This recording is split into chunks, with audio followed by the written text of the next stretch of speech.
everybody. Marcus Guiliano here, your host of In the Weeds, real tales from the restaurant industry and beyond. Who's with me today? Hi, I'm Frances Perdue. I am a restaurant owner. I own Berger Rim, Birmingham. Awesome. And not only are you a restaurant owner, but you also have I don't even want to say a former career because you still do. You still are a publicist, aren't you? Yes, I am. I'm a publicist, a veteran publicist and senior publicist, and I own my own firm. And I just renamed it, actually. So we're in the middle of branding. I was PS Media Talent, and now Perdue Inc. Perdue Inc. Awesome. So let's talk about the restaurant world. Yeah. So what made you want to enter the restaurant world? I'm a foodie. I love food and good food. I mean, good gourmet food. So I'm that person everyone comes to as a hub. So I said, you know what? One day I'm going to have my own restaurant. I kind of thought it was going to be Southern because my family's from Birmingham and I'm a California native. My dad was in the Navy, so Navy brat over here. So long and short, I love seafood and steak and, just twist on things. So I just thought that I would always own my own restaurant, but never thought I would own a franchise. So this is interesting. Very cool. So the restaurant's not open yet, is it? Not yet. We're shooting for January, February 2020, waiting on a couple things to come through for the actual permits and stuff like that. But I'm still excited, and it seems like Birmingham is excited too to have us. Excellent. So you knew the company ahead of time because you did some work for them, correct? Actually, I do individual work. So I work with celebrities and companies and products. And one man came into some money and he wanted to do an actual company that would make him money. And I said, okay, well, I'll run them for you. Like, let me look. And so I found Berger Rim. And at that time, it was like $25K to get in. And I wish I had just took a loan and did it. I would have saved some money, y'all. But what ended up happening is he blew his money and he never did it. And I said to myself, when I get a little chunk of change, some money from somewhere, I'm going to do it. And that's what I ended up doing 3 years later. Awesome. So I'm going to get to the question. For this question, I usually wait till the end. But okay. What's more important, good food or good marketing? What a wonderful question. Good food or good marketing? I think they're equally important. I guess I'm a little biased since I'm in publicity, and marketing publicity work together. And that's why I asked this question off the bat. Yeah, Let's get right to the goods. Good food is so important because people will not come back. I'm that person. I'll eat the food and I will tip you well, but I won't be back if the food is not good. But good marketing helps for me to understand that I need to go to this place. I'm interested. I want to see what they're talking about. What's the hype about? And so for me, I think it's equal. Awesome. So what kind of advice would you give to the old school chefs that say, I don't market? Oh, you have to with this millennial. I'm 36, right? So I'm in this weird place where I'm between analog and digital. And my parents are older. God rest my mom. So she died at 65 recently. But my dad's 75. So like I listen to Fast Domino, but at the same time, I like Lettucey and I like Little Baby or The Baby. So for me, it's like I'm this eclectic person, but we have to change with the times.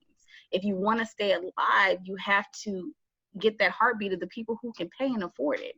People who are older are staying at home more. They're not eating out and all that stuff. So you have to really kind of change with the times of marketing and stuff like that to stay alive, in my opinion. Awesome. So, all right. So what's been one of your biggest successes in the publicity industry? As a publicist. In the publicity industry, I think one of my biggest successes is moving from being an individual not franchisee owner, but a boutique public relations owner to actually being asked to be director of publicity and chief communication officers for several companies. It's a different switch from being by yourself and working for yourself and then working in the actual industry. A lot of different rules, a lot of politics where I'm just used to being creative. So I think that was my largest success within the last 2 years. Very cool. Biggest flops?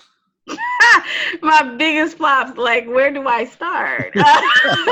When it comes to publicity, I would say my biggest flop, I just started in celebrity PR, right? And I was working with John Sally. And he's a character, but I digress. It's a whole nother conversation over some drinks and some other stuff. So long and the short, I actually went to a gifting suite and I listened to him. And the whole thing with publicity, you are the expert. So why are you listening to the client? I was young. I was like, oh, John Sally knows what you're talking about. He did not. I went to an MTV gifting suite and I went and got all of his stuff without him being there. And they came back and took the product and said that I stole it.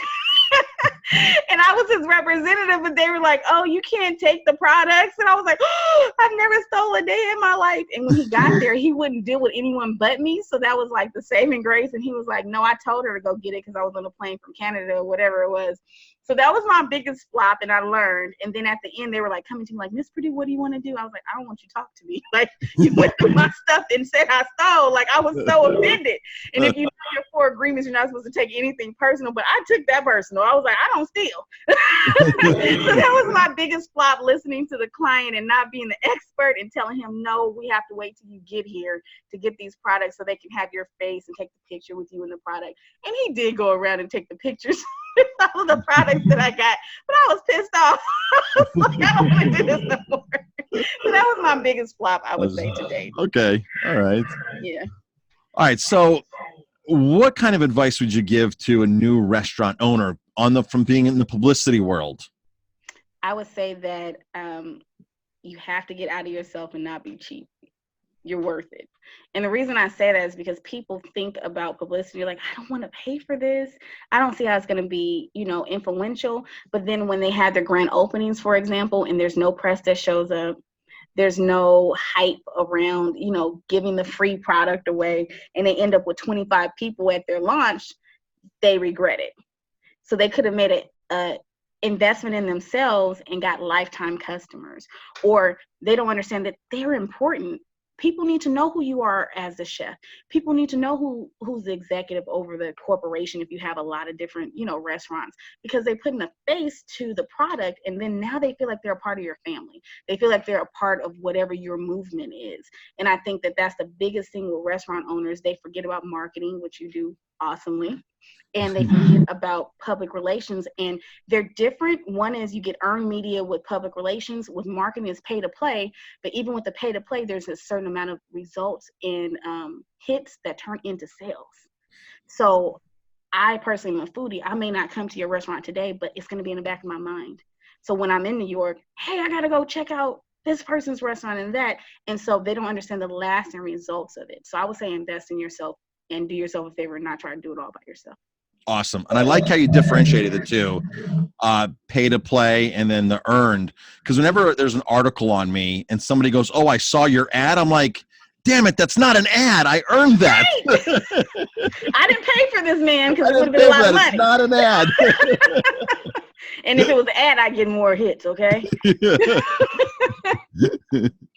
So what would you tell a restaurant owner that wants to try to do the publicity themselves with no publicity background?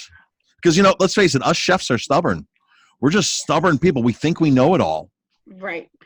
I think that stick to your lane. I was just talking to a great friend of mine, Andre Burgess. He's into the entertainment industry and he's a dentist and stuff. And we were talking about his mentor, Magic Johnson. And he and Magic are pretty close. And I said, the one thing that Magic Johnson does is that he hires people at the top of the expertise in their field. And he lets them fly for 2 reasons. Because to be successful, you don't have to be the smartest. You don't have to be the most charismatic. You just have to be diligent, and you got to be willing to have a good team. And with getting a good team, you hire people at the expert level that they're at, and you let them fly. Now, don't think that I'm not saying don't know what they're supposed to do. Get the basics of what they're supposed to do to make sure you can check and balance that they're doing something. But at the end of the day, he's a billionaire. He got with the Guggenheim Group and bought the freaking Dodgers, okay? So he knows a little something about what he's doing. And when he figured out he did this with example, not just talking, in my opinion. He took people at the highest level of where they're at. He invested in them. Like, let's say someone was a singer. He introduces them to will.i.am or Elton John or whatever to help them with their dream, because people are buying into your dream when they work for you, right? So in doing that, long and the short, he's investing in them so they become loyal. and they do their stuff at the best of their ability. The reason why I'm saying this is because as a business owner, as a restaurant owner, as a top chef, right, you have to be able to do higher level thinking. Is the menu right? How does it affect the taste buds? How do I keep it fresh? How do I make it differentiate from the other chef down the street? How do I keep my staff motivated? All these different things that don't include publicity. So hire people at the level that they are, and that investment will come back 100-fold. Love it. Love it. Love it. Love it. Awesome advice. Thank you. Awesome advice. So you're going to get ready to open in a couple of months, it sounds like. What is the most exciting thing for you about entering the restaurant industry? That I get to take my love and infuse it into a business. I love food. People will tell you, like, I go to the hidden gems. People go places, they're like, Fran, where do I go? I went to Cavatina, and if you look on my Instagram at Fran Nubian, it says I got to meet Richard Bronson. I got him at this restaurant. I didn't want to bother him, by the way. He was with his family outside on the terrace. And my friend was like, when he come in this room, girl, it's over. We're going to get a picture of him. And I was like, don't say nothing. And he was going to the bathroom. He was like, I got you guys. And just the fact that I was able to meet him, like one of my mentors in business, it was amazing. But I like going for different experiences. So I want to create an experience with Berger Rim Birmingham that they've never seen before. I want that Southern hospitality when they hit the door. Hey, how are you doing? And to the point where there is so many things on the item list, like it's 16 different burgers. You can get lamb, beef, or whatever. Oh, wow. Yeah, it's really dope. That's why I got into it. And the healthy aspect, which you can understand as a chef, is 3-ounce burgers, not sliders like a White Castle. So it's 3-ounce gourmet burgers. So you could be filled with one. So you can get lamb, you can get chicken, you can get salmon, whatever you want, but it's a lot of options. So I want people to come in and know it is like Burger King, have it how you want it, right? But It's still that loving touch where it's not fast food, it's fast casual, right? And so I want to bring an experience to people eating and their families feeling comfortable and feeling like, hey, someone cares about my health. Like they have salads on the menu. You know what I mean? Okay. You know, this or that, or just fattening us up. Or let's say you're on a budget and you have a big family of 5. You can get a party box that has 24 mini burgers in it, right? And everybody get what they want. And everybody's happy. So for me, I wanted something where adults can come and wind down and have a beer, you know, a Hefeweizen, whatever you want to do. And then you can have a burger. Or if you got a family, it's a family atmosphere. So I want to give an experience that Birmingham never has had. Very cool. All right. So one thing I really wanted to ask you here, because I need to know this answer as well. Influencer marketing. Give us some tips on influencer marketing. I don't do influencer marketing. Okay. I want to. Where do I start? Who do I go to? How do I make sure I'm not getting ripped off? Yes. What are some guidelines? Okay. First guideline is figure out what your niche is. So if you are Asian infusion, right? You want to focus in on food bloggers and food influencers who like your type of food. Simple, right? From there, you want to get all of their information and hone in on these are the people who would fit this criteria. Get their Instagrams, their Twitters, Facebooks. Look at the engagement rate. There's a thing called Aspire IQ. They have a little free tool where you can put in, let's use myself, for example, at Fran Nubian. It'll say that one of my posts is worth $70, right?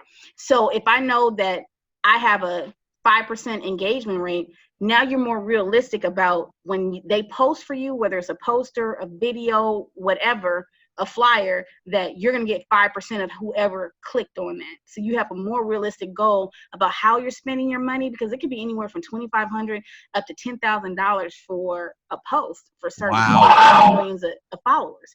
But if their engagement rate is 0.02 or negative 0.18, you don't want to purchase that service. But I say always get a publicist or someone who will and deals like myself in that industry to help guide you so you won't be aimlessly spending money when you don't need to. So Aspire IQ is what it is? Yes. Aspire IQ. Okay, you've got a free tool there. That's awesome. Now, like in the restaurant industry, what if I just say, hey, I'm going to invite somebody in and give them a free dinner to post my stuff? There's no guarantee.